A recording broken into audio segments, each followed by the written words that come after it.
Speaking of PlayStation 2 platformer goodness, I think I have a game that sort of slots in, and that is, don't say it with me, Nick, Tiny Terry's Turbo Trip. This is the game that I kind of briefly mentioned at last episode because as you know, quote unquote first impressions. But to be honest, I'd pretty much beaten the game. I just was like, you know, cleaning up a few things before I actually rolled credits. And actually, I think this a little bit like an hour after the stream, I had rolled credits last week. And my full review is up on RespawnStation.com for those of you who just want to check it out and see what I think about it in a much more kind of concise way. But to kind of give you guys the brief explanation, Tiny Terry's Turbo Trip is a 3D adventure game set in the small, bite-sized open world of Sprankle Water. And look, if that name sounds weird to you, then pretty much every name in this game. Oh shit!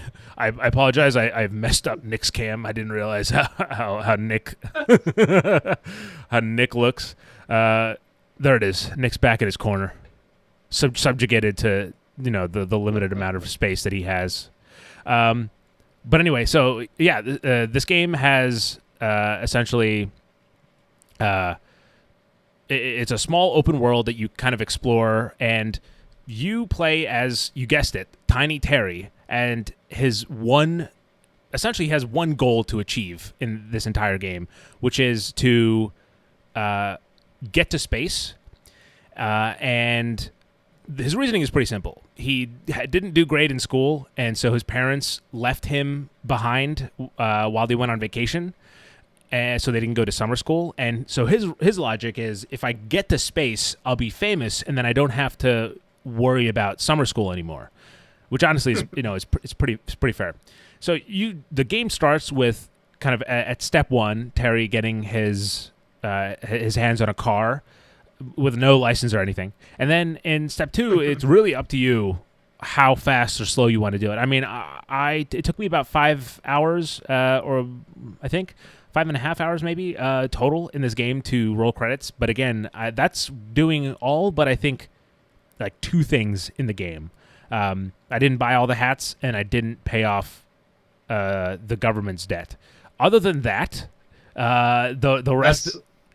That's great. Those are like the kind of if you ever see people online talk about patch notes out of context. Yeah. They just pull random notes like that. Yeah. That's great. Yep, pretty much. So other than those two, I did kind of everything in the game. I explored the map. I saw all the random kind of side characters, and so that was 5.5. But I think you could probably streamline this and beeline it in like 2 hours. I think you could actually finish it.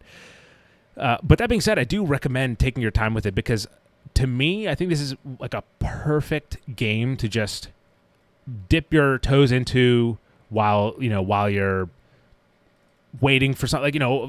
Like last week, if I was giving an example, before the podcast started, I was sitting here. I mean, it's similar to, I think, what Nick's Pro Skater on the Switch.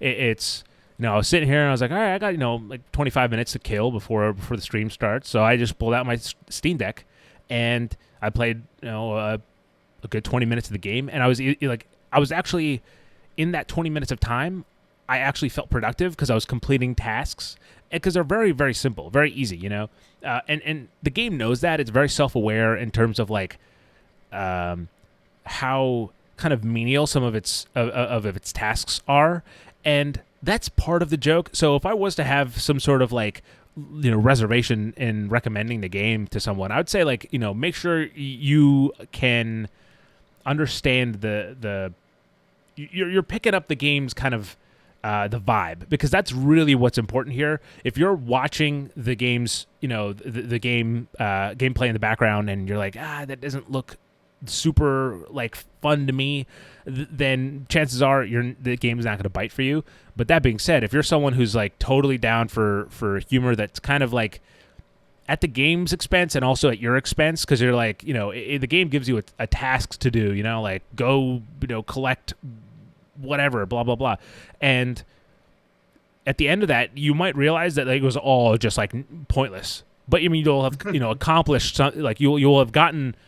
Also, I guess to drive that point home, the thing that you're collecting in this game, because your goal is to get to space. Though how you get to space, Nick, is pretty self-explanatory. You upgrade your car with turbo junk, and so you literally go around asking for junk. I mean, there's one interaction in this game where you go up to a guy and he's like, "Yeah, I have a bunch of junk buried in the desert," and he's like, and you're like, "I want it," and he's like, "Okay, are you serious? Okay, I'll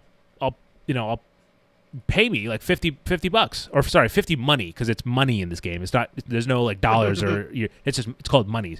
So he's like, pay me 50 money, and his friend is sitting right next to him and goes, 50 money? You're paying him for trash. It's literal trash that you're paying him for.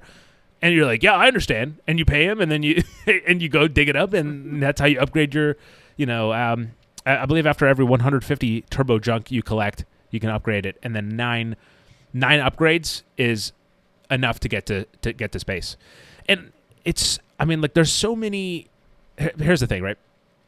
This game has so many jokes, just like littered throughout its small open world, that I could, like, as I'm trying to like tell you guys about how much fun I had, like, I want to go and be like, oh, and then this happened, and then also, like, I went here and this dude over this, but I want to, it is a short game, so I'm going to restrict myself to not say, to not spoil any of that, but like from a tanning beach goer to a bumper car lunatic, there's so many things in this game that are just like odd character moments that just that are just kind of fun, put a smile on your face, especially if you're kind of looking in, like I said, for a quick dip in and dip out.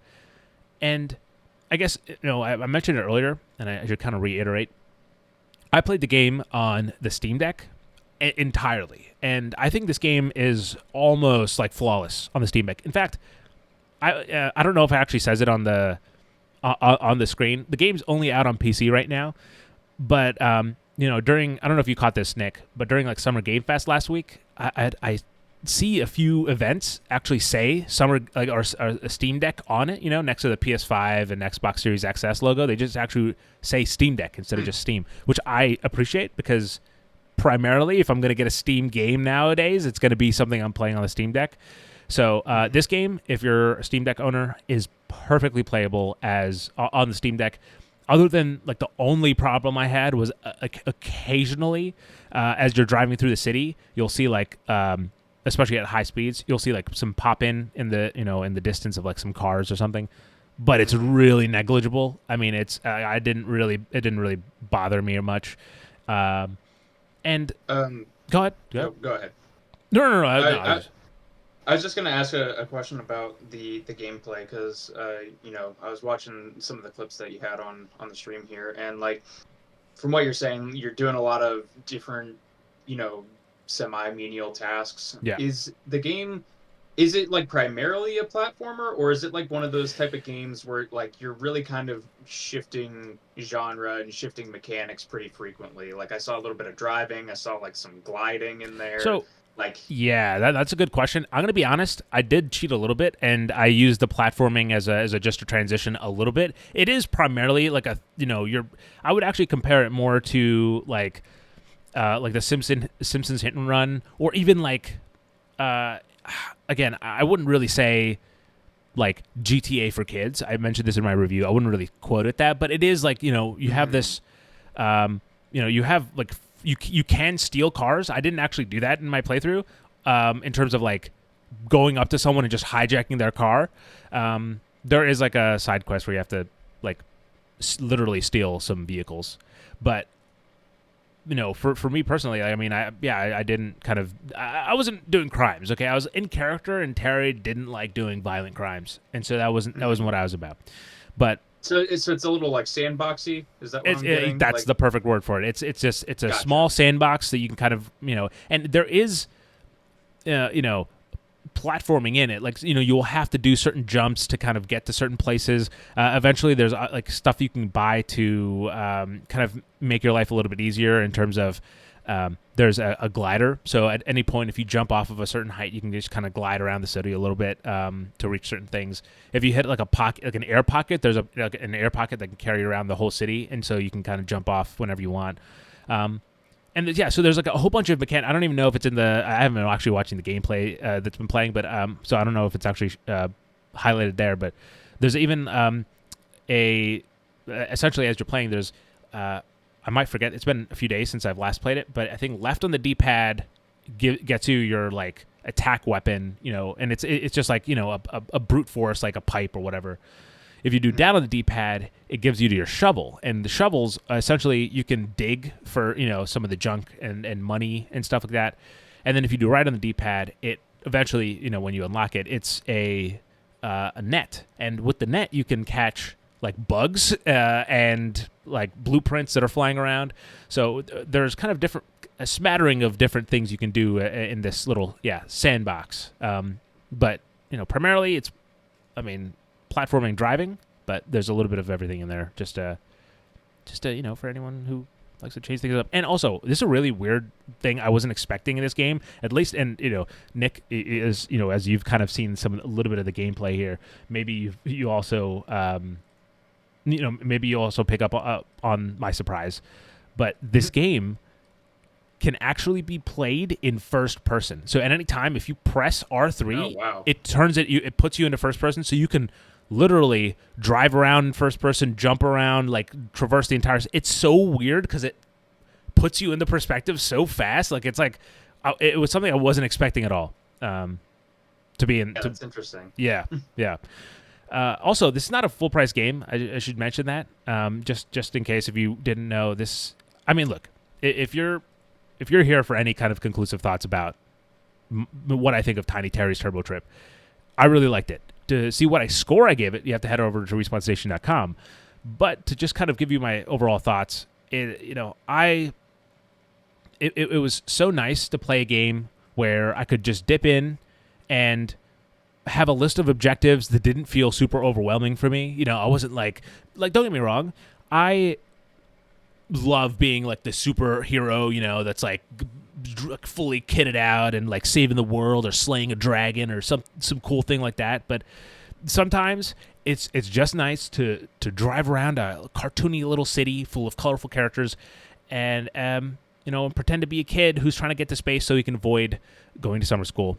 So with that said, check out Tiny Terry's Turbo Trip. It is available now on PC, on Steam, completely playable on the Steam Deck, which is how I would recommend playing it. Thank you to the publisher for sending us a copy of the game to review. We appreciate it. I appreciate it. And man, it sure was a good one.